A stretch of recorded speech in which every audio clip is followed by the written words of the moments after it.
Well, hello Zay. Hello, Lynn. Are you feeling festive this week? Feeling very merry. That's not because I'm drunk, as usual. But I am indeed, yes. What are we talking about? This week, boys and girls, we are talking about the 1988 classic, Scrooged.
Yay! Love this film.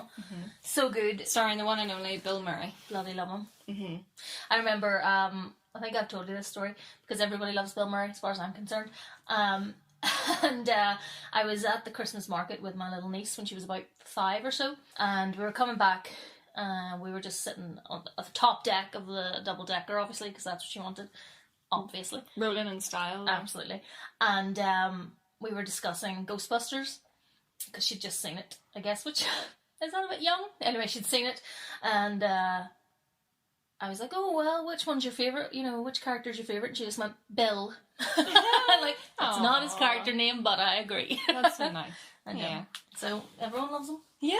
I mean, there was a film that was shot here. It didn't do very well, I don't think, in the box office, called City of Ember. Oh, yeah. And he starred in it. I think he was the mayor of the town that was under the ground. And on the wrap party at the end of the shoot, he made sure that every member of the crew had whatever drink it was that they liked, like their favourite drink. He actually invited some of them back to his trailer, and then they got like their drink. I probably love him. I think That's amazing. an old friend of mine got like blue sapphire. Gin. Yeah. So that was pretty cool. Like, it stands up to his reputation, I think. Yeah, I like him. I'd love to meet Bill Murray. Yeah. Because I think I think like him and I think Tom Hanks. Well, Tom, like, he had a recent thing, didn't he? It was people were getting married, and he just happened to come across them. That's right. Yeah. Yeah, we just, well, let's get Like some good selfies. guys, you know what I mean? Yeah. Good guys. Yeah, no, I think he's so great. I mean, I'm sure there are some of his films that I don't like. Maybe. Well, I mean, I'm sure there are ones that aren't as good as others, but I enjoy him in them. There's probably ones that are really sexist that I know I can't watch, simply because of the time that they were made. Yeah, exactly. You know, so I don't think that's indicative of Bill Murray. No. Well, it's just indicative of anything pre like 2010. Yeah, let's face probably. it, like, really. So why don't you tell those who aren't familiar what the film is about? well, There's a big clue in there's the a big title. clue in the title, yeah. So if you're at all familiar with the Charles Dickens classic story, A Christmas Carol, it is a retelling of that, and he plays the updated version of Ebenezer Scrooge. I just always call him Lumpy. His name's Frank, Yeah. but I still call him Lumpy. Frank Cross. Yeah, because and he is often. Because his girlfriend in it, or his ex-girlfriend calls him that. Because when they first met, she knocked him over. knocked him over. Yeah, before. yeah. It's cute. It is very It's a cute. very cute. It's meet lovely. cute. Yeah, I was going to say exactly the same thing. Oh, God. Look at us. Yeah, so of course, as we all know, he's a sort of hates humans, you know, Basically. except that he can make money from them because he works for a big TV company. So he's just, you know, of course not in the Christmas spirit. He's not caring and giving and all of this. And as we all know, he then gets visited by, he first gets visited by his old boss, who tells him that he's going to be visited then by 3 ghosts. I have to say, the old boss, I mean, I love the special effects in the film in general, and it also won awards for the special effects because they're brilliant. But I particularly loved the boss because of the mouse. The mouse comes out of his head. The golf ball. I know, it's so good. And then always that classic bit where he's drinking the drink. Oh yeah, and all comes out. Because Frank shot him as well. And also, of course, when because he's threatening Frank and he's scaring him, and he lifts him by his collar and kind of holds him out of, a high-rise building in New York City, and brilliant, and drops him, of course. So anyway, continue. Yes. So he gets visited by the ghosts, the ghost of Christmas past, the ghost of Christmas present, and the ghost of Christmas future. The scariest one. And of course, he learns to be a better person because of it. He sees the error of his ways, and that's what's so. Yeah, he learns to love, and he learns to be a good person. And it is completely reinforced by "Put a Little Love in Your Heart." Oh my goodness, I love that song. It took decades for them to release the soundtrack of.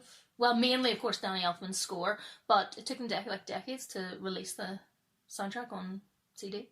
Really? I know, crazy. That's shocking. It's good stuff. But yeah, "Put a Little Love in Your Heart" is just. It's a lovely song, Now, of course, there are many adaptations of A Christmas Carol, Ebenezer Scrooge's story. This one in particular has always resonated with me because sometimes it can feel very stuffy and you've seen it a million times and it's hard to find the kind of joy in it when it's played quite seriously. Yeah, it's that thing. It's also, maybe you're a bit like me in that period pieces aren't necessarily our favourite No, thing. I love a period piece. Do you? Because I always assume... Well, but I always assume... You just assume I have the same taste as you and everything.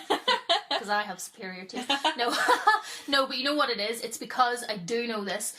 You would agree with me in that you'd rather watch something set in the future than set in the past. That depends, because I love things that are set in World War II. Do you? Yeah. Just specifically World War II. Well, I like the World War. I'm a big. She loves a war. I'm a big sucker for the World Wars. I always find it really interesting. I love even World War One. Yeah, World War One, but not as much as World War Two. I think because World War Two, to me, and this could maybe cause outrage. I don't know.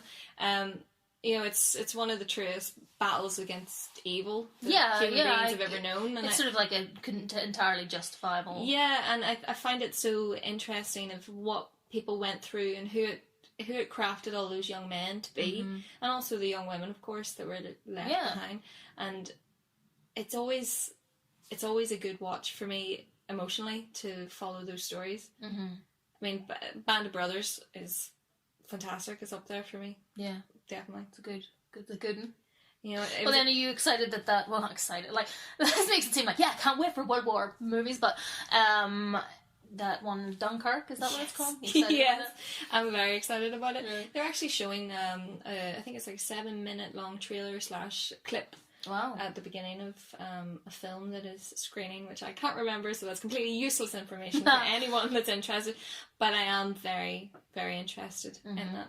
Because the stories are so harrowing. Oh, yeah. And the people that survived that and came home, I mean, how do you move on from that? How do you move on from one of those awful things? About, like, I think that about the Vietnam War as well. Like that. Whereas that's interesting because it was not remotely justifiable. Oh, yeah, no. You know what I mean? Yeah. It's like, well... It's just white people being fucking horrible yet again. Well, it's America getting themselves into trouble and then having to go to war to get themselves out of trouble, and then it didn't really work. Yeah. So... That's that story. But I love a good versus evil story. And and it's a pretty... World War II is pretty clear cut, I think. Absolutely. Although, not to say... Obviously, there were Germans and Polish people and people from Europe who were forced. Of course, absolutely, and it's not even the case that everyone in the German army at all was a bad person. And also, people were indoctrinated; they were brainwashed. I mean, it's not clear cut in that sense, and there's a lot more to it. But I think just the struggle of defeating the Nazis is. But even some of the stories around. The Allied forces and their different involvements or lack of involvements, lack thereof, yes, they're still very interesting stories. Yeah, and the politics of it. Yeah, and like things that happened, on Jersey Island with regards to Jews. That's right. And the British who sent them off to die. you know, that stuff is, like, it's just a massive piece of our history, and it's a piece that I kind of enjoy learning about. Yeah. Because I think it's been so important to what has shaped Europe and the rest of the world. Oh my goodness, absolutely. So apart from World War, then you'd rather watch some of this in the future? I mean, I don't know.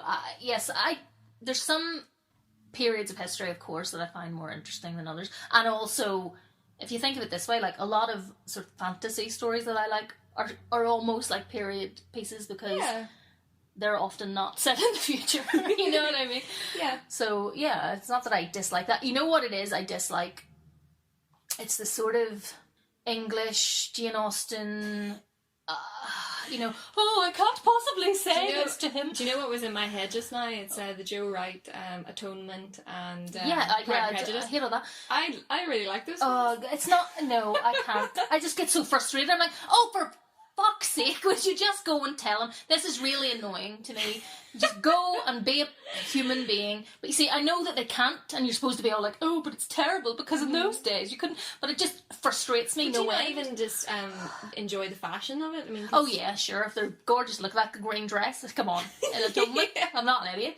The green dress and the scene that the green dress is in. Yes, absolutely. Yeah, no, of course. Some of them are absolutely beautiful. I love hearing about when they were shooting that scene, because Keira Knightley and James McAvoy are quite close friends. They know each other quite well, and they're shooting the scene, and it's dead quiet, and the director just shouts in, "Keira, wank him off!" You see, yeah. I don't feel like necessarily everyone would have needed that direction. Oh, like yourself? No, it didn't mention me at all. But I thought James McAvoy would be your pick, because is he not quite a short man? Well, as I have pointed out before, there are men that are under 6 foot that I think are attractive, but it's not even that. There are a few. It's a few. But you know what it is as well, James McAvoy. Well, first of all, I've liked him since Shameless. Yeah, I loved him in Shameless. After he left, I dropped off completely. Yeah, me too. I was like, this is not interesting now. But also, I really like him. He's funny, and I love Scottish accents. I find them very sexy. And I just like him. And you know what I love? Him and Michael Fassbender's friendship. Yeah. It's adorable. It's so cool. Yeah. I mean, we're really off topic here. But what I also will say is another period film, and it is a Jane Austen film that I do enjoy, is Sense and Sensibility. Oh, yeah? The Emma Thompson one. Yeah. Of course. Even though Kate Winslet's character is just bloody annoying. Swooning all around the place, getting herself sick on the friggin' hill. I think that the thing about that is, I mean, I do find some of it intolerable because I can't stand the sexism. Yeah.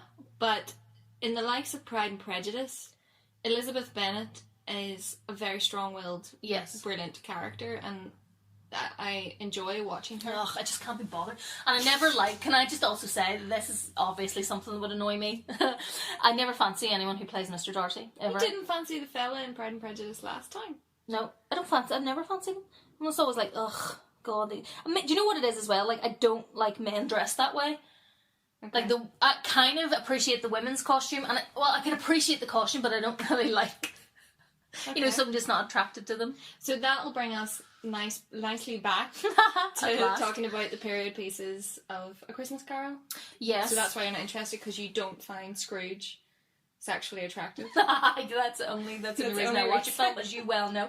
I can't think of any depiction of Scrooge. Well, Alistair Sims, which is an amazing version, actually, the old black and white film. I think it's right up there in terms of, because there's been so many depictions of Scrooge. But I don't fancy Alistair Sims, even though he's a wonderful actor. I do fancy Patrick Stewart, and always have, and he did play Scrooge. That's right. But I still don't think that I would find Scrooge attractive anyway, in any way, shape, or Michael Fassbender could play Scrooge, and I still wouldn't find him attractive. I don't know. That's true. I'd be like, oh. Do you still find Michael Fassbender attractive in 12 Years a Slave? I find Michael Fassbender attractive in every form that he is. But he's such a... Yes, but I can still aesthetically think he's good looking. Like, good looking people can be utter bastards. People fancy Ted Bundy. Do you know what I mean? Okay. So I separate... I mean, first of all, he's playing a character, so I'm not like, oh, Michael Fassbender's an utter shit. He may be. I doubt He may it. be. I doubt it. I bloody doubt it. But but I can still think he's good looking. It doesn't mean that when I think about him, I'm thinking about him in that film. You know what I mean? Yeah. You know. Well, I would like to think I'd like that. to think so as well. Like, his character in Shame is absolutely appalling, really. Although I feel sorry for him. But he is awful, but I still fancy him. Like, he looks amazing. Do you know what I mean? Like, I'm not blind. But my other favourite, as you know,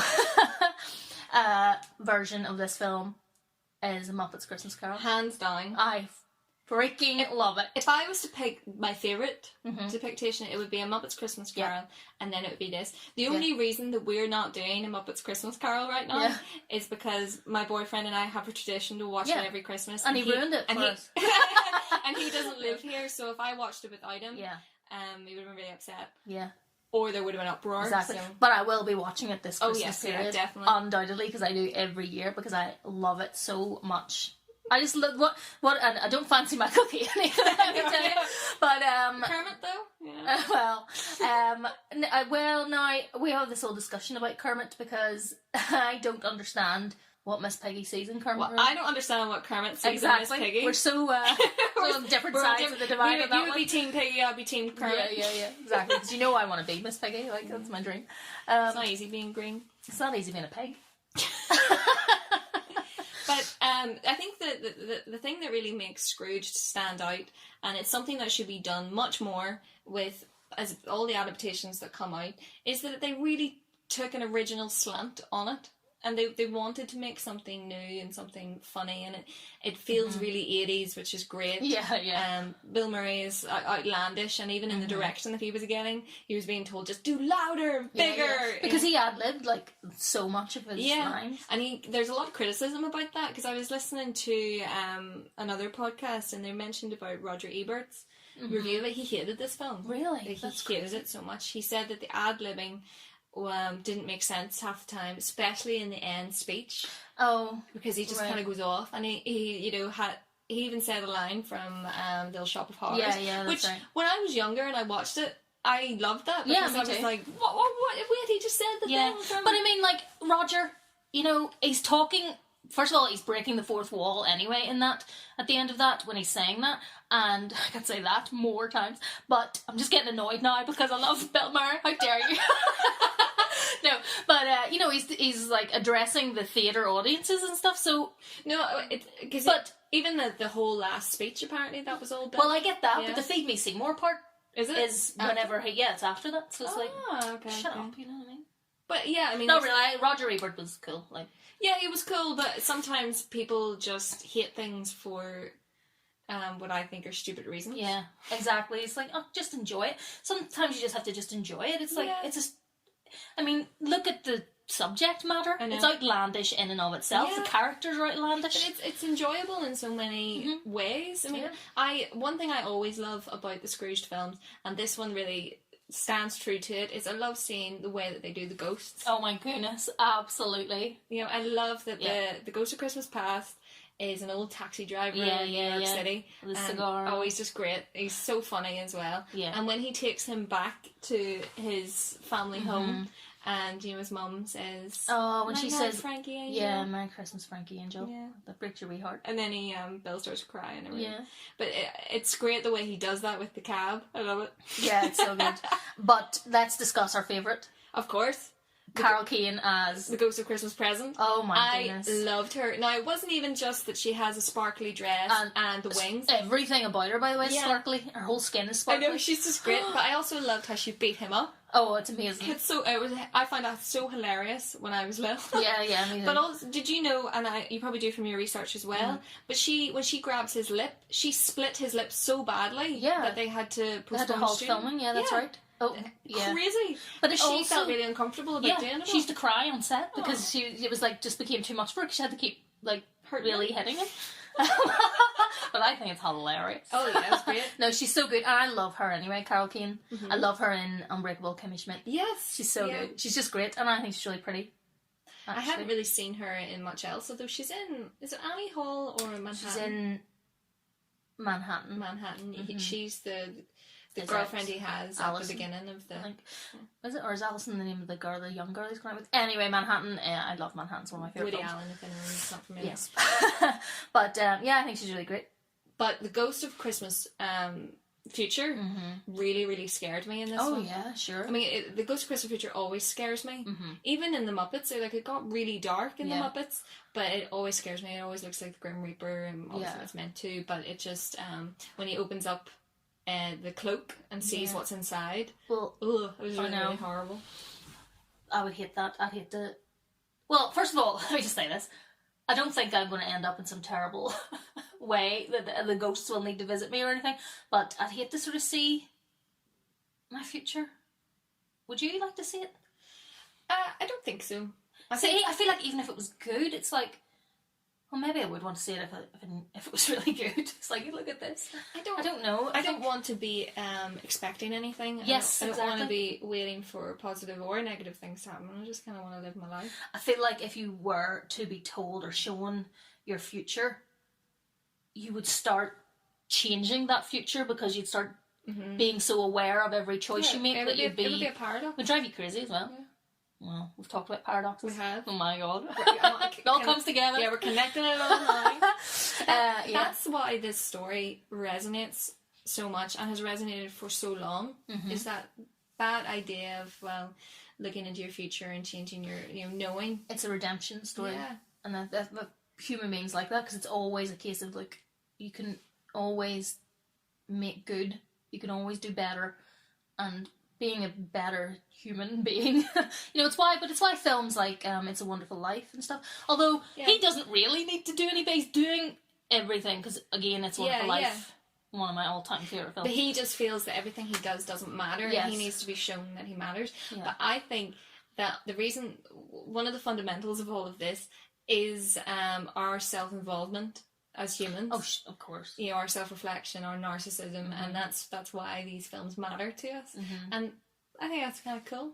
Yeah, well, it's good to be self-aware. Yes, and exactly. to know, as in It's a Wonderful Life, when you matter, and when you're having a negative effect on people. Yeah, exactly, and just how everything you do, it touches other people. I mean, not literally. I don't touch other people. Well, that's not true, because you're touching people all the time. Well, we've discussed this. I just don't go around the streets, touching people. Wow. But I might start. Okay, what else do we like about it? Because I also love Bobcat Goldthwait. Oh, yes! I love him, because I always loved him in... What Police Academy film was he in? I thought he was in... he was in the first one, was he not? I don't know.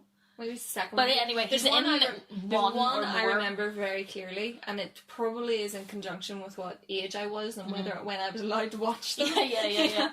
But I did, I loved him, and it was nice to see him in a more normal role. Yeah, where he's not been so outrageous, but I love his voice anyway, just generally. He's outrageous by the end, though. Oh, he is still outrageous, yeah. But he's just this nice guy whose life's destroyed. Every time anyone says outrageous, I go, "This is outrageous!" From a peep show. I can't stop saying it in my head. I just imagine Jess. Oh, God. But, I love him. And I feel so sorry for his character, because he's trying to tell Frank that, look, because Frank makes this ridiculously violent over, it's scary promo for their big Christmas show, and he's like, you can't, this is Christmas, it's supposed to be about you can't good things, kindness, you can't show that. And he's a nice guy. And he's a nice guy. Shows a backbone and talks to his boss, who is terrifying. Yes. And he gets sacked. He gets fired. And his bonus gets stopped and everything. And he immediately becomes an alco on the street. What's going on? But that kind of maybe shows a little bit more. There's teetering on the edge. Why is he so scared to tell? What's happening? I know. You feel sorry for him. But I do love him but then of course he does snap, because he comes in with a shotgun to kill everyone, actually, because he's just indiscriminately shooting. It's probably not. It's a bit dark, isn't it? Yeah, it's probably not as nice as we maybe thought. But Bobcat Goldthwait's great. His character in Police Academy's great. Oh yeah, definitely. Did you like the Police Academy films when you were young? I did. I loved the Police Academy. Did you love Steve Guttenberg? because I did. I did, yeah. Mahoney. I did. Not that Mahoney's an asshole. Like, now you'd like, when I look at it now, yeah, he's an asshole. But I did love Steve Guttenberg, and I loved him in Cocoon, and I loved him in Three Men and a Little Baby. There's a little baby. It's not called a little baby. A baby. I mean, it is. It's a little lady and a baby. But there's one character in that though that watching it when I was younger, I loved her. Because she's one of the trainers. Oh yeah, she always wears sunglasses. Yeah, but in later viewings, she's got her boobs out a lot. I didn't really like how she's portrayed. None of the women are portrayed particularly great in those films. But when I was a kid, I liked them. But I just worry because you never notice those things when you're a kid, but things seep in. Yeah, for sure. But I think like we both watched them and liked them, so and we're all right. You know. Well, yeah, I think I have to thank my mother for that. Yeah, it's to do with the parenting. Well, and also not just that; it's to do with what you make of yourself as well, like and what influences and what reading you do and all of that. Like, you know, there's a lot goes into making a person. Well, yeah, I think quite heavily for me because we watched so much stuff. Like it was incredible what we watched, but it was always very strongly. Women don't behave like this, and don't you think that you have to do you're always coming into work with your with my baps out? Yeah, exactly, and your Ray-Bans on or your aviators or what else you want. Yes. Here, and talking of this, the Solid Gold Dancers. This is their last ever outing. But the Solid Gold Dancers in it, I mean, it's ludicrous anyway. It's meant to be ludicrous that they're there dancing and you know and half their nipples are out. Yeah. I mean that scene, it is funny. That scene. Yeah, because it's showing that like it's showing he's so awful. Like you know. So like for anyone that's not seen it yet, a censor is standing beside one of the dancers, and she's wearing this really revealing costume, and she's like, I'm the censor and I'm saying that she cannot be dressed like this, and he goes, why what's wrong with it? This is Bill Murray, and she goes, well, you can see her nipples, and he goes, you can barely see her nipples, and beside him there are two teamsters, like two crew members, really just staring at those nipples. You can barely see those nipples, and he's like, but these guys are really looking. Exactly. Now, it is funny, but yeah, of course. But that's the point, is to show, like, look at all these terrible things. These absolute assholes. It's awful. Because she gets treated appallingly. Oh, yeah, she gets, like, smacked around quite a bit. Although she does go to sexually assault your man at the end. Yeah, totally. It all goes bloody mental. Oh, dear. But I do have to admit that Frank Cross's reaction to the channels for cats and dogs, and putting more stuff into television programs for cats and dogs, like you know, dangling string and that. I think his reaction is completely appropriate. Yeah, but you know what? My friend Melissa, her cats, Hector and Gomez, are obsessed, and she puts it on every week. She shows footage of them watching it with Planet Earth too, and I mean they run over to the TV and sit and watch it. Oh, that's class. And they watch it on the iPad and everything. Like, they're obsessed with it. That's so brilliant. So I know, it's amazing. Like, they really, really love it. So I think it could work. But there are channels for cats and dogs. Well, I think she should constantly let them watch it. But also, can I just say that a wee mouse with antlers on his head is cute. It is cute. You know, I don't want to know how antlers get onto a mouse's head. I want to know. I want to know what the hell's going on. It's very cute. It's voluntary. It's entirely voluntary. That's like when I think of Scrooged, and you know, like from my youth and what images pop into my head. That little mouse in his hand with antlers is one of the main images that pops into my head. Yeah. And the nice old man saying, "I would never do a thing to harm this little guy." I know. Like, See, that man had a really strange, like, mark on his head. I don't know if it's just like frown lines or whatever, but it almost looked like a cross. I was like, really? Whoa, what's going on? Instead of the mark of the devil, it's the mark of Christ. Well, it's because he's nice to animals. Whatever. You know who we should talk about a little bit? Karen Allen, who plays Claire. Oh, yeah. Because when I was a kid, I thought she was so beautiful and lovely, and I just thought she was so pretty, and I just thought, oh, you're so perfect. Have you changed your mind now? No, I still think she's really pretty anyway. Like, because I loved her in Indiana Jones, and I loved her in this and in Starman. Yeah. So, yeah, I just thought she was so lovely. And she played Karen Carpenter. I love her as a person in this. I think that I would want to be her friend. It makes me think of you. Aww. Yeah. But then I think, God, she'd be a real pain in the ass. No, she's really nice, but then I sort of think to myself, like, why are you still 15 years later in love with bloody Lumpy? Yeah, no God. chance, no way. But the only way I could work it up, because they reworked the script to add more elements of the romantic storyline, so you do at least get a bit more of it. The only thing I can think is that actually they had a really lovely connection at first, and he really made her laugh. And I think she's still holding on to that. And I'm like, well, but like, if he turned up and then was acting the way he acts, which is crazy and horrible, no. you're like, get the fuck out of here, Lumpy.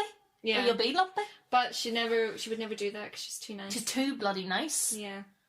I mean, good, it works out for her, and everyone's all clapping because he says that he loves her. But up to that point, it's like, but he's been an asshole up to this point, so why are they happy? Like, he's horrible to those two volunteers who work with Claire, and it's like, well, why are they not happy that he's in love?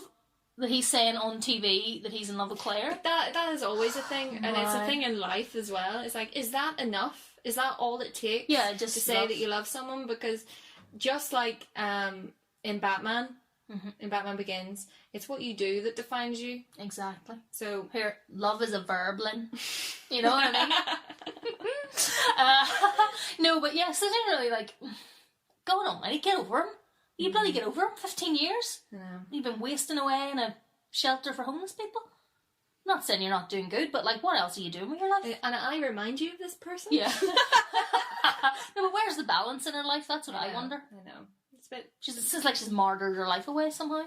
I don't like it. Some people find happiness. Well, it doesn't matter because he loves her. Yeah, maybe so everything works out then. Like bloody God. Yeah, because all you need is the love of a man. In the future. Yeah, that's what I always say. But I mean sex. No. Just joking.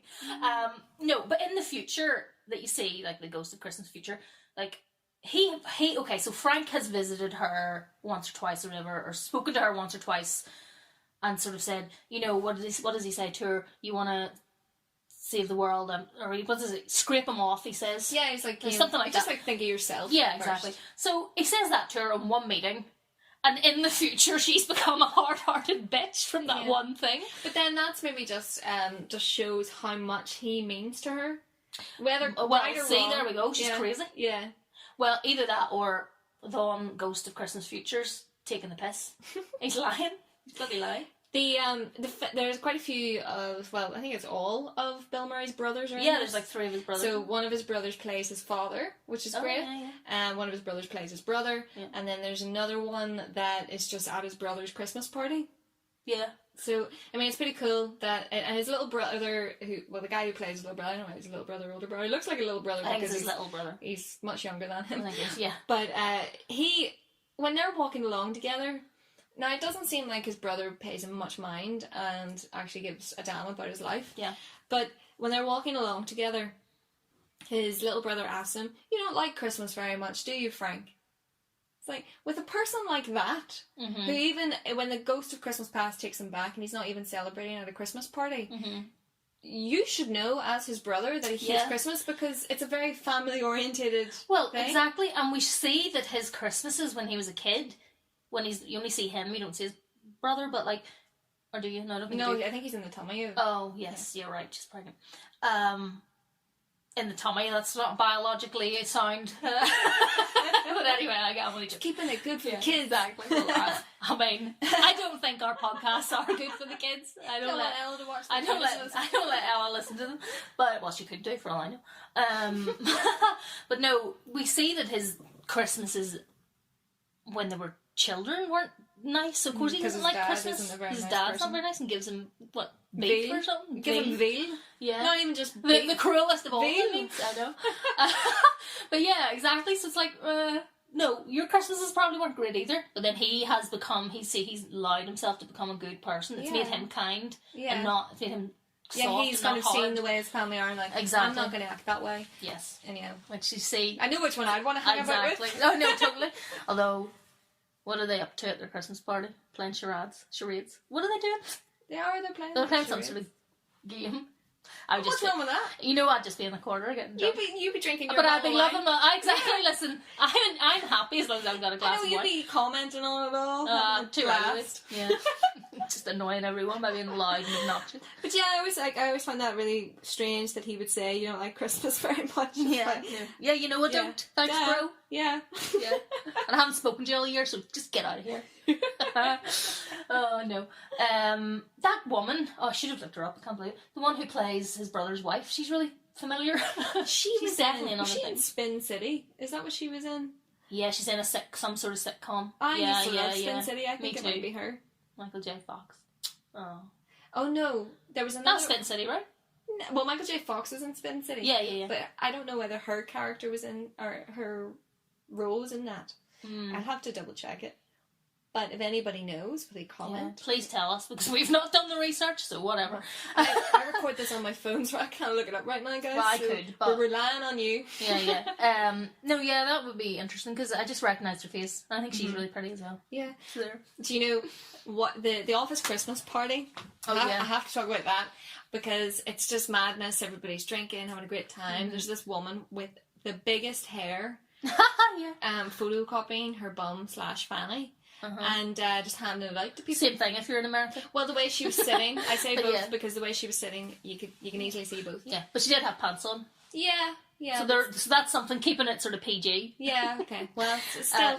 But those are the things that, like, stereotypical thing. Have you ever been to an office party that anyone ever did that? No. Me neither. Do people do that? I don't know. I've never seen anyone. I've seen people, like, I remember my brother scanning his face before. I was wondering where that was going to go. I'm putting it as his background on the computer. It was really weird because it was all stretched out and everything, his eyes closed. I wonder why you would want that yourself as your background. Well, that's some sort of egotism. No, says Zay. There's only pictures of her own face. But it was pretty cool. It was pretty cool though. Yeah. It was all black and white. Would you enjoy a party like that? I was about to say, when I was younger and I watched that, I kept thinking, oh, I want to go to What a great... I want to go to an Well, I'm Christmas hoping that's party. exactly what our... Who's going to photocopy their bum? I don't even know if we have a photocopier in the office. I don't know. Well, I'm going to make you find out. We'll just take pictures of your bum and send it around. I'm sure they're on the internet somewhere. But it looked like so much fun. Yeah. Everybody cutting loose and their Christmas time. stuff. Yeah, and I thought that would have been great. I thought that's what all parties were like. Well, I think that is true. That they are exactly like that. Well, but we're going to find out on the 16th. Yeah, our Office Christmas party is next week. So Len will be drunk, photocopying parts of herself. herself. Not indeed, no. I may well be. I'll not be drunk in that office again. Oh yes, after your story. Well, you brought that on yourself. I did. In the end. I had to tell everyone that I got quite drunk, because I blame Chris. Yourself? No, I blame Chris in the office because he was just plying me with drink, and now that's made him seem really seedy and. He's a lovely person. He was trying to make sure that I was having a good time. Yeah. That's just creepy. What was in this drink? You're just like, what's in this drink? But this story came about because our cleaner was in and she was vacuuming, and I came down to sit beside Zay, and I was like, Zay, can you smell vomit? And she looked at me and she, no, what are you talking about? I was like, I can smell vomit because... You should have said, can I just say there, because you make me sick. Carry on. I didn't smell vomit. Shut up, Zay. Carry on. What's vomit? But yeah, because I was sick all over the office, and I think someone vacuumed it up. Because that's the best thing to do. Yeah, that's what we're all taught to do. Yeah. And of course now all I can smell is my stale vomit. Classy. But you know, you are blaming Chris, but you did take those drinks. It's peer pressure. Yeah. No, Chris is an overpowering individual. Yeah, I know, exactly. I find him very intimidating. I can't even say it, I'm so scared. No, Chris is lovely, and I'm sure you just you pushed yourself past your own limit. Yeah. There's another story I have from another fella in work. He'd only just started working in the place, and again we were having a party, and we were all drunk. It might even be the same night, I don't know. But anyway, he had the audacity to say that Star Trek Enterprise was better than Star Trek Next Generation. Well, that's bullshit. It is bullshit. To be fair. So I wrestled him to the ground, fans. Good God. Really, always keeping it classy. That's what I like about you. Yeah. So what's strange that you don't drink so much now? Don't know why. That could be. I've never embarrassed myself when I'm drunk. Oh, yeah, I'm sure. Always a model of decorum. At all times. Well, if this is what I'm like when I'm sober. Mm-hmm. Well, you see, I actually don't really... Well, I've thrown up a couple of times, like, Yeah. but I mean, who hasn't? Well, just watch out if you're crumpling paper near Zay if she's drunk. You make me sound like a sex predator. Well, if Which... the handcuffs fit. Oh my god, it makes me think of Belinda Blink. Which, if anybody hasn't watched it, I know you didn't really like it, but if anybody have not watched it, listen to it. There's a podcast called My Dad Wrote a Porno, and it's hilarious, and the book is called Belinda Blinked. Well, that's not just the whole... There's a huge title. It has, like, so many, like... It's something about, like, management as well. Yeah, it's ridiculous. It's ludicrous. But, yeah, there's plastic handcuffs involved in that. Plastic? Yeah, plastic handcuffs. You're not going to get red ones. You're not going to get pink durability ones. out of those plastic. Rubbish. You break them. Yeah. Maybe that's the point. At least you can break Yeah, so free. you don't... Yeah. You don't feel like you're trapped there forever. Yeah. In a maze. Because that's where it happens. But anyway, yeah, well, let me just tell you, I have never sexually assaulted anyone in my life, drunk or sober. So I just want to put that out there right now. In fact, as you know... We're going to get a stream of comments below, and there's going to be... Oh my god. There's going to be a breakthrough piece in Belfast 1999, Telegraph. Zay Cope assaulted me. No, as you know, it's the complete opposite. I can barely talk. I know. Do you know what I mean? So that's not you true. talk a big game. But... Exactly. It's just wishful thinking in my own mad head. Yeah, so that won't happen, whether I'm drunk or not. So, well, it wouldn't happen anyway, but... I'll be waiting with bated breath, as will our dear listeners, to find out what happened at our Christmas party.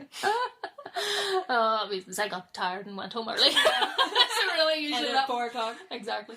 Zay's overly emotional. Send her home. So one thing I meant to say was that this was the first film that Bill Murray did since Ghostbusters. Yeah, that's right. He took like four or 5 years out of Hollywood. Yeah. But he's also said that, you know, he had wanted to make some films in the interim, but the scripts just were no good and he wasn't going to make something he didn't enjoy. So he only did that little cameo role in Little Shop of Horrors. Which but he I don't think that Bill actually likes the film Scrooged. Really? There was a comment that I read, and he had a tough time making it because he didn't get along with Richard, the director, who also brought us The Goonies. Yeah. But they just didn't gel well, and the way that he was asking Bill to play it was not how Bill wanted to do it. So it was just not a nice time. And that was one of the things that Roger Ebert said, that he felt that there was no joy in the performance. Yeah, the only thing I would say is that, and it's, at times it suits the character, but do you find there's something a little manic about it? Mm-hmm. Do you see what I mean? Like, even in... There's just something like like a panic in his eyes, slightly.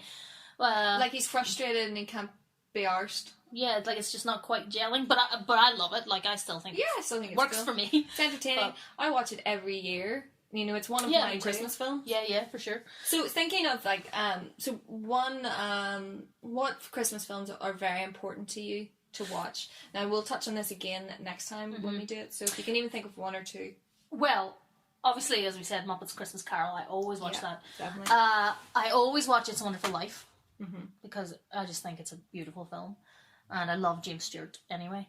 And I'd watch Elf. Obviously. No, but you know what? Here's a film that I like to watch around Christmas, and it's not a Christmas film at all. I don't even think there's any Christmasness in it. Okay. But it's Mary Poppins. Because it used to be on always. Yeah.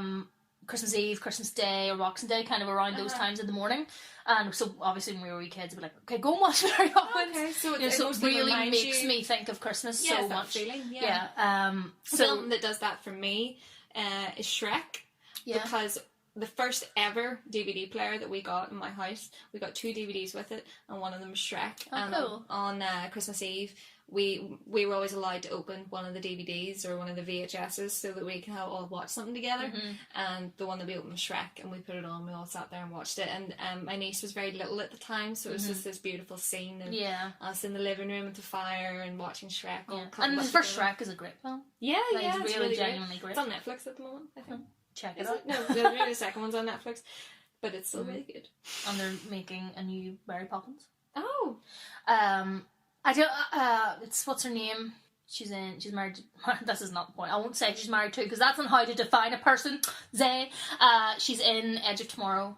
Emily Blunt? Yeah, Emily Blunt's playing her. Oh my. I know. I love Emily Blunt. Me too. Especially in Edge of Tomorrow. Yeah. She's so cool. Yeah, she's amazing. But I wasn't really going to say she's married to John Krasinski because I love John Krasinski. And I always think they're such a nice couple. Yeah. But I love her more though. Do you love him more? No, I love him more. Because I love The Office so much. Well, that's another thing that actually brings me to a good point about episodes of things, Christmas episodes. I'll talk about more next week as well, but the American Office Christmas episodes are always a must. Yeah, they're so good. Always. The one where Dwight is... but I can't remember the name. Well, we'll find this out for next week, but he's being the sort of German... It's kind of like Krampus. It's a bit like Krampus, only not quite as horrific. Yeah. So, and Michael and Dwight make every episode of that show for me. Yeah. So when Michael's being ridiculous at Christmas, even better. What's not to love? I love when he's outraged because Phyllis is Santa, and he's like, well, Phyllis can't be Santa because she's a woman. Yes. And but she's a brilliant Santa. Yeah. She's loving it. She's having a great time. Yeah. And doesn't she have to get her fiance/husband? I'm not sure what stage they're at. To Vance, something Vance. Yeah, refrigerator. Bob Vance to come and talk to Michael. Yeah. I love that. That's so good. I love when she threatens Bob on him. Yeah. Oh. But another one, and I watched it when I started to feel Christmassy, like last week. But then I watched it again when I was with Darren. And it's the Peep Show Christmas episode. I love it. I love it so much. Oh, it's so... The one where his family comes to Yeah, there's only ever been one Peep Show Christmas episode. Was there? And I love it. It's so... It's great. It's so true. When he starts putting the ham through the shredder and everything. Yeah, it's so good. It's so good. And his dad's such an asshole. Dad is horrible. Yeah. Bastard. I love that the best bit in it is when they're playing charades and Jeremy walks in and his dad calls him over and he whispers in his ear what he wants him to do, and he whispers, "Thus spoke Zarathustra." And Jeremy just goes, "Excuse me," and he repeats it, and then he's standing there and he goes, "Thus, no, spoke, no," and then he just puts his arms like a chicken and runs round, and Superhand just goes, "Chicken run." Exactly, because his dad was trying to make him look like a fucking dick because he didn't know what that was. Yeah, and then Jeremy afterwards, who says, "I'm sorry, Dan, I thought you said chicken run." Yeah, amazing. Perfect. Yeah, what a shit. He deserved it. Yeah, but isn't that the episode where he's mean to... Mark's mean to Dobby? Yeah. Well, he is. He's his dad is mean to her, and he doesn't stand up for her, and it's a whole thing. Yeah. But yeah, it's a good one though. It is a great. Check it out because just even the interaction with Mark and Jeremy is always great. Oh my but that is particularly great because their Christmases are very different. Yeah, and Jeremy makes such an effort with his like stocking and everything. Yeah, and Mark just buys Jeremy all these things that they need for the house. Oh, get some kitchen tongs. So mean. But it's great. I know. Check it out. This is outrageous. Yes, and then of course for me, because this is something I like, all the Doctor Who Christmas episodes. Yeah. Of course, I love them inevitably. Is Santa ever in them? Yeah, Santa was in, Nick Frost played played Santa, in the Peter Capaldi Christmas special. I remember that one, I actually just watched it the other night. That's not my favourite one. It is good, but my all of them are good because they're obviously all Christmassy, which I like.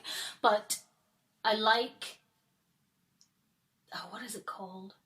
Well, there's one that's kind of, the title of it is based on basically the Lion, the Witch and the Wardrobe. But I like that one, which is a Matt Smith one. And then another Matt Smith one, can you tell he's my favourite, is The Time of the Doctor, in fact, which is Matt Smith's last ever episode. He then regenerates into Peter Capaldi. But it's really nice, and it's set in a town called Christmas. and it's all snowy and Christmassy. Oh, nice. It's nice. Cool. So yeah, I always like those. And there'll be one this year, so check that out. So, I mean, those are all the things that are important to us this week, but definitely check out Scrooged if you haven't, because it makes Christmas to watch Scrooged for me. And sometimes I think it's sort of fun to watch a sort of dark Christmas. Yeah, definitely. You know what I mean? And that brings me on to another film that I wanted to mention. I'm not going to go into great detail. It's a Finnish/Norwegian film, and it's called Rare Exports. It was released in 2010. So good. And it's basically a mountain is being mined, and in the mountain they find something.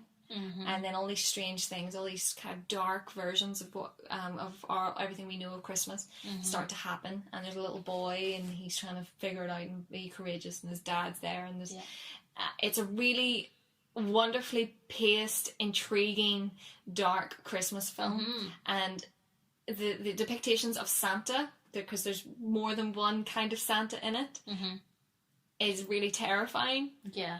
And it's also funny. It is, it's definitely got a sort of dark it's got a good wit about it. Yeah. So please check out Rare Exports. Yeah, it's amazing. It's wonderful. And Ingrid could sing us a wee Finnish song. Oh, she if she could was only definitely here to sing it for us. We should record her singing it and then put it in. Yeah, it's very good. Well, I was thinking about the Scandinavians anyway. Like, enjoy their, because Troll Hunter is one of my other favourite films. It's so amazing. Obviously, that's Norwegian. So yeah, the Scandinavians have a good. I like their aesthetic, and I like their. They're not saccharine, maybe, about things the way maybe America is, which I like as well and has its place, especially at Christmas.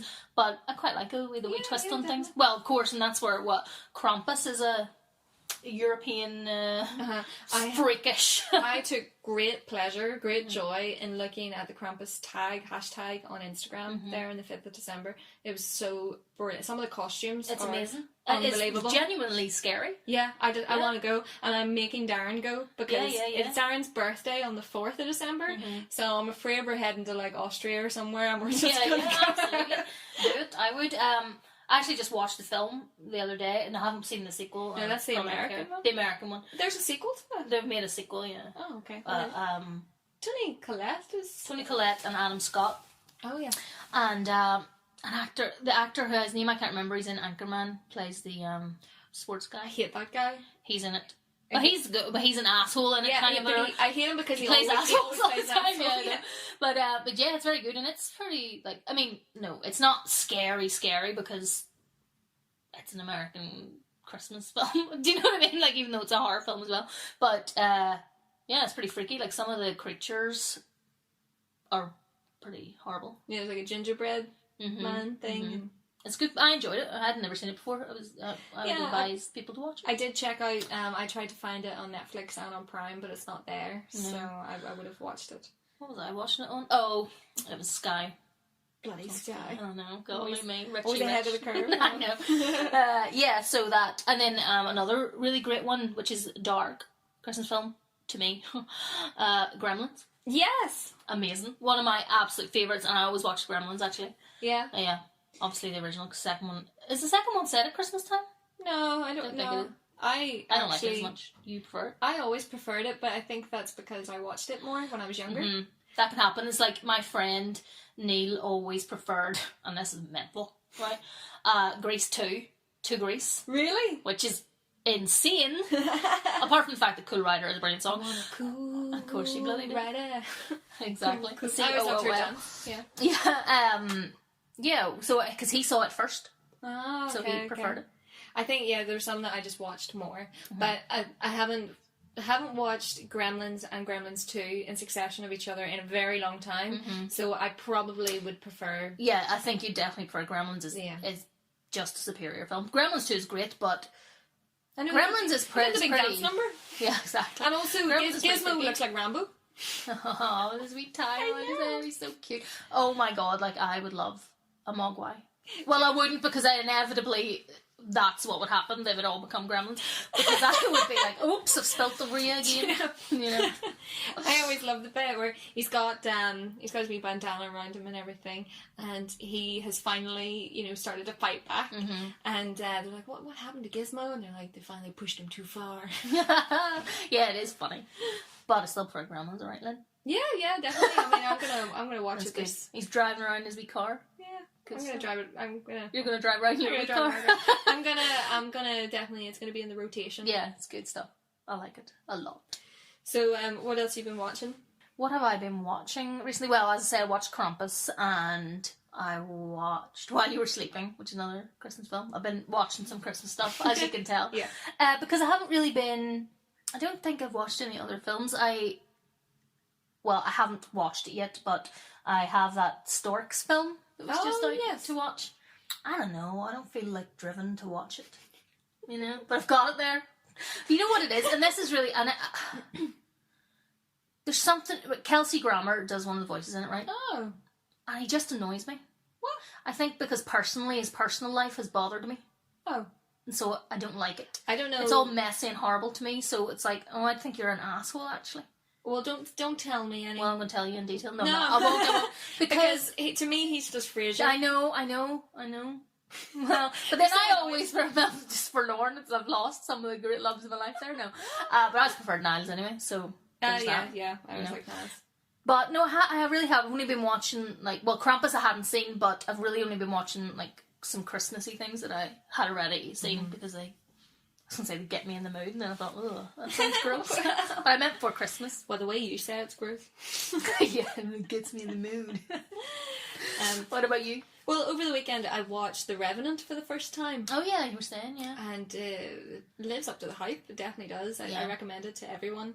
The scope of the film, the landscape that you get to see, the wonderful acting and camera work. I mean, the camera work is incredibly impressive.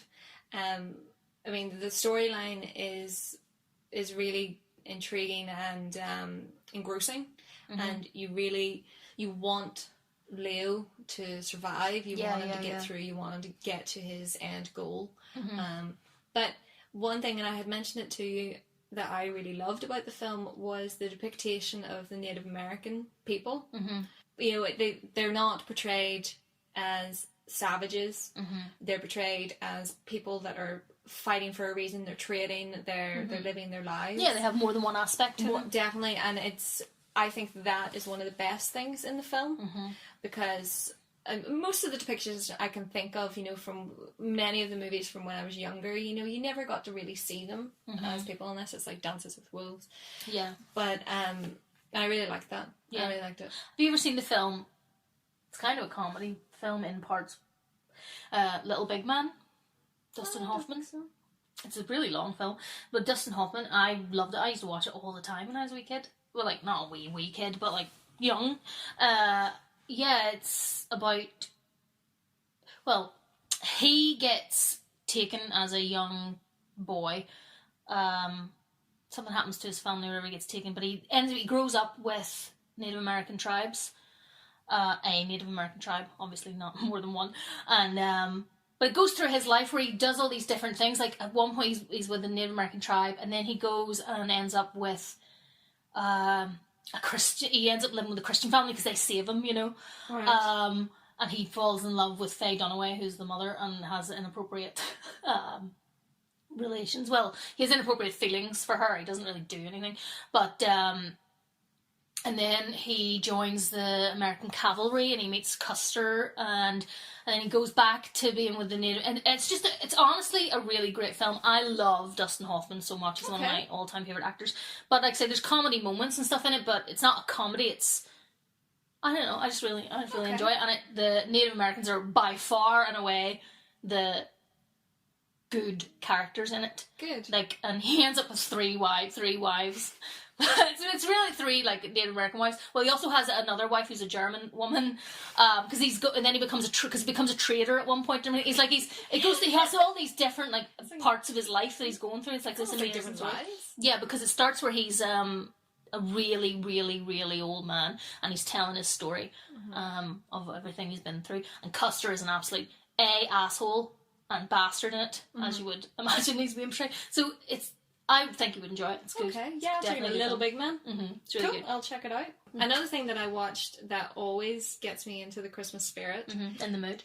in the mood, is the Late Late Toy Show. Oh yes, I know. I haven't watched it in a few years, but I used to always love watching that. Just the joy of the kids. And, I know, they're so excited. Yeah, and the toys, Of course. and the music and the numbers and just the Christmas jumpers. Yeah, It's brilliant. So if you haven't ever seen it or you haven't had the opportunity to watch this one, definitely get on there. I think RTE Player might let you watch it.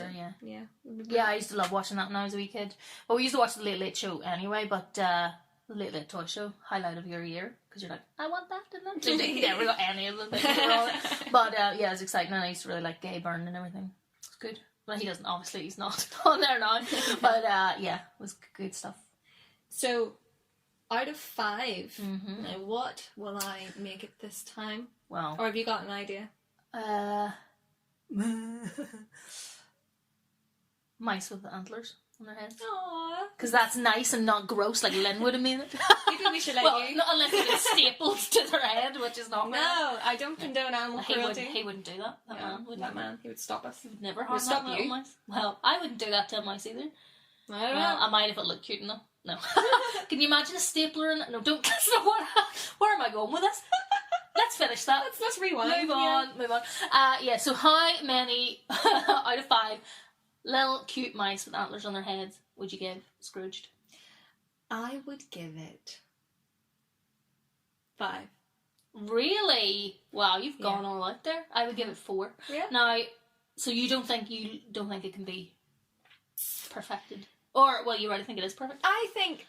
Okay, well, I do think that there are things that could be different, but you wouldn't want them to. But I wouldn't want it to be, because the nostalgia value that this film has for me, I think that's what it is. Outweighs all of it. Yeah, outweighs things in it that annoy me or whatever. I just like watching it because I remember watching it when I was a kid and loving it, and I love how it has endured. Absolutely. I wonder now. Well, because not that they'll hardly sit through a film. Bloody youth of today. Yeah, it has to be a 1-minute YouTube video. It really does, exactly. That's all they can handle. Even that, Carter's bouncing around from one thing to another.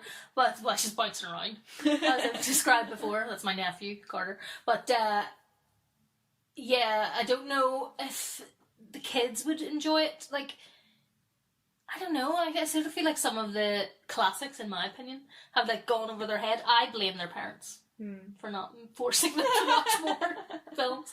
But you know what I mean? Like I was saying to you, I think a while ago, so when I was a wee kid, just like your family, we watched films constantly. That's what we did. And films and comedy programmes. And I remember we sat through everything. And so I was with Ella, I don't know, maybe a year ago, and Father of the Bride was coming on, and I was like, oh, she'll like this, Father of the Bride, it's such a lovely wee film, I love it. And we got literally, I think, 5 minutes into the film where he's just talking. So that was it, she couldn't take it anymore. What? Yeah, what? Because it didn't just grab her immediately. Although saying that, she sat through Pretty in Pink and Ferris Bueller's Day Off. Oh, very good. So maybe it's because an older man was talking. Figure. Yeah, she's like, who's this grey haired old man? She wasn't like me who had a crush on him. So really go figure, because I really fancied him. I think as well because technology is in abundance now. You can watch stuff on YouTube and you can get your fix quite easily. But back in our day, the entertainment. Well, that was the only entertainment you'd really get, and it was a big thing to sit and watch a film. Like we. On a Friday night, we'll go to the video shop, rent 2 videos. Oh yeah, me too. Yeah. Saturday night, 3 videos. One of them would have been for Mum and Dad. That we wouldn't have been allowed to watch. Probably get that in the XXX special, through the beaded curtain. No, I don't think. And we would get a takeaway, and we would gather and sit, and it was a wonderful thing. Yes, and it was so exciting. It's a little bit sad. I mean, Netflix and Prime and all are great, but there's something about actually going and to physically pick the video. I love that. Oh my goodness. And it's so sad that it's not magical like that anymore. Yeah. And everything as well. It's like, because, not that it was far, by the way, but we had to walk around to that video store. We had to walk back. You know what I mean? Because we had to go on that journey. Well, we had to drive for 15 minutes to get, because we lived in the middle of nowhere. So sitting down to watch a movie was very important to us because there was nothing else. Plus, you would get bought a pick of sweet. Hey, what sweet do you want? See, because we were getting because we got a takeaway, and we just have sweets. We would always get. This is not better. We would always prioritise crisps. Yeah, we would have a takeaway and then have like big bowls of crisps. Yeah. Oh, crisps. They're just good. You know what I mean? Although, see, today after we had them jelly beans, oh yeah, I think I went on a sugar high. I think I went mental. The wee like hysterical moment. Yeah, definitely. I think that they're not. Yeah, films just aren't as magical to them or something. I think as well, it's too much. Mm-hmm. You know, you sit on Netflix for like half so an hour much trying stimulus. To pick something. Yeah, oh my god, I know that's what I'm like. I mean, it's but I have a big DVD and Blu-ray collection, so you know, it's the digital manifestation of my struggle of standing there going, what am I going to watch? Mm-hmm. I know, and then I always end up just watching something I've seen. Yeah, something light and funny. Yeah, because it's just like, this is who I am now, where I can't concentrate on anything new. Okay, what about our other question that we always ask? Who would say screw for you? Well, I will ask you as well. Just by the way, just FYI, I notice Lynn gets her bloody aura as well. It's much more important coming from you. I know, because that's how I judge film. I'm just, you know. Yeah, well, let's not go there. Well, obviously Bill Murray. Bill Murray. Because I just love Bill Murray. Mm-hmm. Even though this isn't like, I prefer him in Ghostbusters, can I just say that? Mm-hmm. You know, and I get that Bill Murray isn't really that good looking, but I freaking love Bill Murray. I mean, his character, no. What are we doing here? What am I doing here? It's the question, eh? But yeah, we're talking about the character. You're doing the character, yeah. Because that's a problem. Yeah. Because I don't know whether I would want to screw Bill Murray, but I don't know whether I definitely wouldn't want to screw him. Oh yeah, the brother, the nice sweet brother. Yeah. Yeah, he's nice. I would go for him because he would give you a nice cuddle and a hot chocolate afterwards. Yeah. Well, maybe when Lumpy was nice. Although his hair was mental. Yeah. You know. But anyway. So yeah. What about trailers? What's well, of course. What's tickled your fancy? Okay, so well, there's two big trailers that have been released this week, and okay, so we'll talk about Guardians of the Galaxy 2, if you don't mind, first, because everywhere I'm watching, they're like, Guardians of the Galaxy 2, teaser trailer, and it's like, it's over 2 minutes long, and I'm like, this is the problem, a teaser trailer should be like under a minute. Yeah. It should be a teaser. It's getting to the point where the trailer will just be the film in the wrong order. And they're like, see? But you still want to go and watch it to see what order they happen in? The teaser trailer is 30 minutes. Exactly, it's ridiculous. It's just insane. Like, but the teaser trailer, the trailer, god damn it. Although to be fair, don't know what's going on in it, so it kind of is a teaser trailer. Yeah. But features Baby Groot. Oh yeah. And he's super cute. Mm-hmm. I am Groot. This is so cute. And it just looks really good fun, as usual. Yeah. So I loved it, because I was talking to Jade in work today, and she loves Guardians of the Galaxy, and she hadn't seen the teaser trailer. And because I was saying to her that the thing about Guardians of the Galaxy was, whenever I saw it, I kind of wasn't really expecting anything, because I didn't know anything about them, had never heard of them even, and I just genuinely loved it. It was so good. Oh, and that was in the top 10 superhero films. The countdown that Mojo had put out. Watch Mojo. But, yeah, it looks really great, as usual. Chris Pratt looks funny in it. Because I just love him. And, Star-Lord is the best name. Like, I wish that I was called Star-Lord. Well, Star, you change your whatever. name. I could, yeah. That's why I've got stars on me. Because I am the true Star-Lord. Jade has stars on her. Must be a connection. Yeah. Yeah, it looks really good. I love Rocket Raccoon. I love... What is the character's name? What is the character's name where he takes everything really literally? Oh, I can never remember his name, but he's played by a wrestler. Yeah, he's really good. Yeah. Yeah. And then Gamora. Gamora looks like she's going to be fierce as hell in it. It looks so cool. I think Karen Gillan features more maybe this... Oh, yeah. Well. I love She's her a great character as well. Yeah. And Kurt Russell has a really big character part in it as well. He supposedly plays Star-Lord's dad. Yeah, but isn't he like... Yeah, because you find out that he's like... Isn't he the villain? Is he a villain? I think so. I think so. Anyway, not much has been revealed. Yeah, well, it's a teaser trailer. I mean, Zay was complaining about it. Talking about myself in the third person, like George Costanza now. That's what I do. But yeah, I think that looks really good. So I will, of course, be going to see that. Yeah. And then the other one that we both watched this week, trailer-wise, The Mummy. Yeah. Tom Cruise. Now, what did you think? Like, because I didn't really know much about this, and I knew that they were making. They're doing all of the classic horror characters. Yeah. But I didn't even know that I didn't know it was going to be a Tom Cruise film. It's the fact that Tom Cruise is involved that I find so strange. Like, it's this... I don't know why I find it strange, really, in a way, because, I mean, Brendan Fraser's hardly, like, Mr. British. Do you know what I mean? Because you think of all of those classic horror films, they're obviously very British horror films. So that's your problem, that it's not a British thing? Well, because it's not that. It just seems so... glossy American because of Tom Cruise, because it's Tom Cruise. Yeah. It's literally only him. And as you know, I really like Tom Cruise films. Like, I pretty much like every one of his films. Mm-hmm. You know? So it's not... I don't know if I have a problem with it. I'm kind of just like, I don't know what to think of this. You know what I mean? Do you know, I hope it's not as I expect it to be, because the way that they have cut the trailer and the way they've presented it, you know, it's all very Tom Cruisey, and it's very, you know, not Mission Action-y. Impossible, but Mission Impossible 2, 3 and all. Like, it's more it's more about the action than the story, and I wouldn't be as inclined to enjoy it as much. Exactly. That's what I mean. There's a sort of weird action movie glossiness, weirdness to me that I can't... doesn't feel quite right. Yeah. Even though, like, really the Mummy films, which I liked all of them. Okay, well, except... You mean Brendan Fraser? The Brendan Fraser ones. Yeah. You liked all of them? Yeah, even the terrible one. The dragon one? Yeah. But the thing is, what I hate about that one... The one that Rachel Weisz did not go on board for? Well, I can't understand, because it is pretty bad, but I just enjoy it as a sort of... Yeah. You know, I like 1 and 2. Zones me out kind of thing. I like 1 and 2. Yeah, but I think the thing about the dragon, the Curse of the Jade Emperor, or whatever it's called, I hate his bloody son. Oh, yeah. I hate all that whole storyline. I don't like the stupid romantic storyline between him and the girl. I just don't care of his stupid American stupidness. It just annoys me. There's a horror film that I worked on called Ghost Machine. Mm-hmm. Check it out, guys. It's pretty interesting stuff.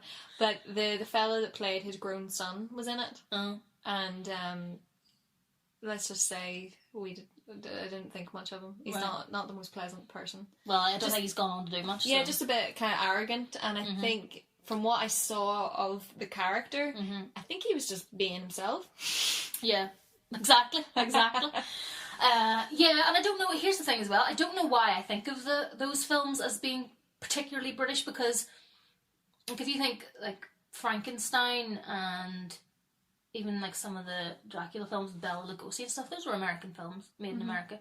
So I don't know why I think that. I just think of Hammer horror and you know, that kind of thing. It's like British, but it's not even that, because I still like the Brendan Fraser ones and everything. I think, although they were made in Britain, weren't they? Yeah, I think so. Anyway, it doesn't matter. The point is, it's just the strange, where it feels like a weird action film. Yeah, it's that gloss that you referred to there. It's too much. Yeah. But I'll give it a go, because reserve judgment. Russell Crowe's in it, and he makes some good films. Like, so I'm thinking like, well, so does Tom Cruise. I don't know why I'm being so like I really like Tom Cruise films, but yeah, I don't know. I just didn't know what to make of it. So have you been watching any trailers? Yeah, I mean, mostly the same as you, because there were big ones that dropped, but one that came up was United Kingdom. So it's the new Amma Ashanti film. She's the director. She did another film called Belle. She likes to play with stories of race, and the story that she's gone with this time was a Botswana prince caused uproar in the 1940s because he married a white woman from London. Oh, that's a true story. And it just looks really great. Actually, I was reading an article about that the other day. Yeah, it does. It looks really interesting. Because he marries her, she's played by Rosamund Pike, and they move back. She's faced with the racism of the day, that they're not going to respect her as their queen one day. Yeah, and it's and also his people are outraged that he's brought this white woman back with him. Yeah. You know, and I'm sure their kids experienced very hard times. It's interesting to see it as well from the other side. You know, because obviously the other story is told a lot, which necessarily so, because terrible things happen. But yeah, that's interesting. It does look interesting, and I do like Rosamund Pike. I think she's good. Yeah, I mean, it definitely looks like a good watch, and also a true story. So yeah. Do you enjoy a true story, Lynn? I do enjoy a true story, especially when it's done well. Yeah, because often they're... Well, the thing is that often they're not really true. The way they're depicted isn't really accurate. I mean, Belle, that story was about the judge who ruled that slaves were not property, that they were people in the first case, and set a precedent for that. Had a granddaughter who was mixed race. Yes, yeah. Because her father slept obviously with a black woman, and then brought the child home when the mother died. So it's a wonderful story. It's on Netflix, and you can check it out. I really enjoyed it, although you might not like it because it's a period piece. Yeah, screw that. Screw that, peeps. You with me? No. No, of course. Like, I'll take everything on its merit, Lynn. You know. Is there anyone I would like to have sex with? Yeah. Only joking. That is not the only reason I will watch film. Yeah, but there probably would be. Of course. Come on. Dashing young men. Exactly. And so, film releases. Of course, we've got a huge film release, and that is Star Wars Rogue One. Yeah. So, and that looks really good. It does, yeah. But I'm still kind of like more interested in the actual sort of the true saga, if you know what I mean, that storyline. Because there's no scroll. Do you know there's not going to be a scroll at the beginning of this? Because the director was like, well, because it's not truly part of the saga. Yeah. You know? I think that's a good decision. Yeah, like separates it sort of from the rest a little bit of purity there. But yeah, definitely want to see that. Good cast, and just looks really good. Like AT-ATs on the beach, stormtroopers in the water. Yeah. You know? I mean, it's wonderful to see the story from another perspective. I mean, I'm not terribly interested in going back too far. Yeah. You know, I don't really want to see the Han Solo film, but which Emilia Clarke is attached to now. That doesn't make me want to watch it anymore. No, I'm gonna be perfectly honest. It doesn't. But I think Rogue One, you want to know how they got that information. Yeah, for sure. You know, it's so important to the main saga. Yeah. So I want to see it, and I love that they've kind of turned it on its head, and our lead character is a woman. And Mats is in it again. Yeah, he'll be wonderful in it. Of course, he bloody will. There's an array of cast in it that look it looks really good. Yeah, Mads Mikkelsen being in it is going to make a huge draw for me, of course. Yeah, this looks really good, and of course, loads of people are going to go and see it because it's a Star Wars film. And we were talking the other day about how that in the next Star Wars film, that Finn and Poe Dameron are going to be like romantic. Yeah, hopefully a couple in some way. Now, as you know, I am a big fan of Oscar Isaac. Big fan. So I am hoping that he'll be in it more, because I just like him anyway as a character. He's a cool character, yeah. I mean, exactly. I love that character. And he looks great in his wee jacket. Just saying. And him and Finn, as I said to you, have worn the same jacket now, which means they're in love. But it will be PG, of course, or 12 perhaps. We're going about crazy. You're hoping. I'm hoping it'll be at least a 12, 18. It's just Zay's cut.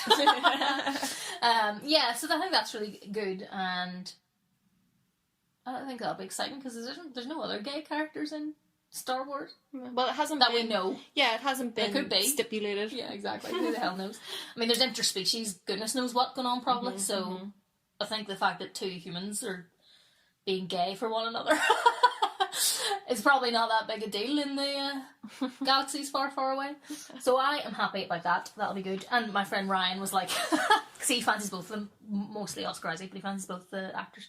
And he was like, that's a chocolate vanilla swirl I'd love to take a bite of. I'm like, yeah, I understand. So he wants to see more, just like me. May not be chocolate and caramel. Well, yeah, good point. He's kind of swilling boy as Oscar Isaac. Yeah, and then in a week after that, Passengers. will be released, which I want to see as well.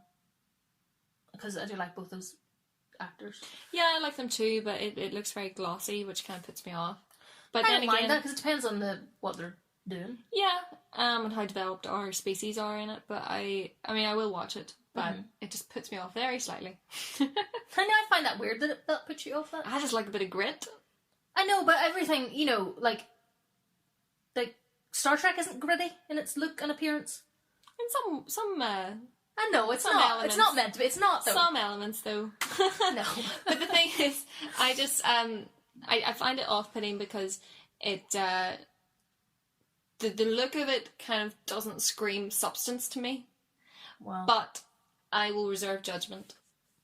I think you should. Sci-fi? We'll give it a good I know, go. it's my bread and butter, I love it. It's my bread and butter. Yeah, well, anyway, that comes out and I will be wanting to see that. I want to see Arrival as well, which is isn't out. I will now. be seeing Arrival. Yeah. It will happen. So, it's quite a couple of things, like, you know. Yeah, have you got a shark fact for us? I do indeed have a shark fact. So, listen out, shark factors. Sharks don't experience sleep the way that humans do. Some can't even sleep at all, and the ones that do never close their eyes. Some shark species do, however, cycle through alternating periods of alert wakefulness and profound rest that is similar to the way that we rest. Mm-hmm. But it's really interesting. That's like me and my terrible sleep pattern.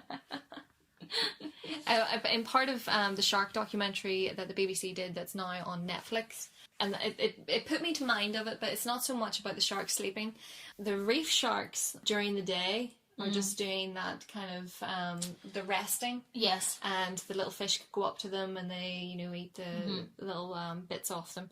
But when night falls, it's a horror film. Yeah, because they go into hunting. They hunt all of the little creatures. Yeah. That's what it's like out there. In the wild. Mm-hmm, exactly. Wild. Yeah, I know. Well, I know how those sharks feel. That's all I'm saying. I go through periods of alert wakefulness. No, I don't. Yeah. Well, that's like I was saying to you last night about how I couldn't bloody sleep because it was freezing. No. I know. I couldn't get my feet to be warm. I could have put socks on, but I was too lazy to get up. So it was my own fault. No sympathy for her. I was all cold, and that's why I was thinking about snuggling in with Chewbacca. Because these are things that go through my mind when I'm alone at night. Again, as I will point out, that was not a sexual thought. So, just so you know. So, do you have a closing line for us? I do. And last time's closing line was indeed from the Italian Job. Thank you to our lovely commenter who got that right. Wonder who that could be. Okay, so this is from another Oscar-winning film. Well, I don't know why I'm saying another. I don't know if the Italian Job won an Oscar. Just said that for no good reason. Don't think whatever. This is from an Oscar-winning film. A film I really love and haven't watched in a really long time. So I must get onto that. Some men get the world. Others get ex-hookers and a trip to Arizona. What could that be from, Aileen? It's not your fate. It's meaty. So if you know what that is, please comment below. And also if you have any requests, any comments on just what we were talking about, if you know what sitcom that actress was in, please tell us. And please like, share, subscribe, as just encourage us to do more. If you enjoy our ramblings, just encourage us to do some bloody research. Do your bloody research, girls. No, definitely get involved. You know, because we will respond. Maybe. As long as you're not mean. Well, I might very well respond if you're mean. No. If you want to have an argument with Zay, please comment. You can comment who you would screw. Go ahead. Oh, yeah. I'd love to know. I mean, out of the films, not like between me and Lynn, because the only people who because the only people who listen to this are our family. So please do not our comment. family and dear friends. Exactly. Please do not comment that. I shouldn't have said any of that, Lynn. I've got no filter. I think that's a good place to end. Exactly. I've got no filter. Alright, well, bye everyone. Bye.